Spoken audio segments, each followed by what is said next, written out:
все вретесь здесь. Подавайте на меня в суд, если хотите. Вы говорите о том, что вы боретесь с этим законом своим аккаунтом. Интернет-провайдер, даже Facebook не может идентифицировать оппонента.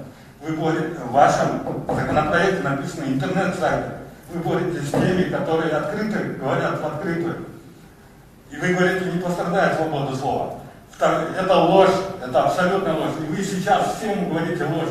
И те люди, которые замминистра начинают, и другие люди говорят о том, что классно, это вы боретесь с фейками. Вы не боретесь с фейками, вы боретесь с людьми, которые открыто об этом говорят. Вы под видом борьбы с фейками пытаетесь заткнуть рот интернет-сайтам и владельцам, которые... Мы не собираемся за... Которые не скрываются.